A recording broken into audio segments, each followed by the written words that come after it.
আমাকে চিনতে পেরেছেন। হাসান বসরি বলছেন, না তোমাকে তো চিনলাম না, তুমি কি?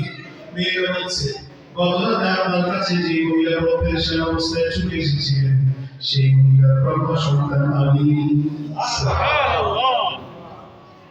হাসান বসরি বলেন, কি অবাক করার কথা বলছো?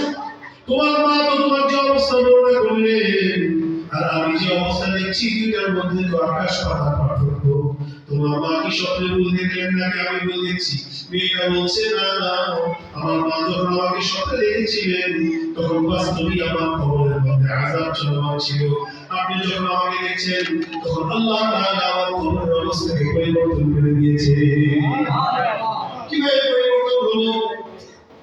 পরিবর্তন হলো কিভাবে? আল্লাহ হাসান বসরি রাহমাতুল্লাহি আলাইহি মেয়েটা বলছে, মাররা বিকুবুরিনা রাজুলুন সালিহুন।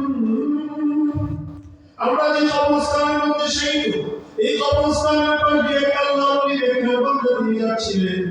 ও দোস্ত, কোন মুমিন মুসলমানের কবরস্থানের পর দিয়ে কোন মুমিন মুসলমান যখন গমন করেন, তিনি তাদেরকে চিনেন বা না চিনেন, তার সাথে তাদের রবের বন্ধন থাকুক বা না থাকুক, আত্মীয়তার সম্পর্ক থাকুক বা না থাকুক, তিনি তাদের জন্য কিছু না কিছু ইহসান সওয়াব করেন। ওই আল্লাহ ওই নেককার বান্দা যখন আমাদের কবরস্থানের পাশ দিয়ে যাচ্ছিলেন, ফাসাল্লা আলা নবী সাল্লাল্লাহু আলাইহি ওয়াসাল্লাম মাররাতান ওয়াহিদাতান, তখন তিনি আমাদের এই কবরস্থানবাসী ইহসান সওয়াবের উদ্দেশ্যে একবার দুরূদ পাঠ করলেন। আওয়াজ দিয়ে বলেন, কয়বার?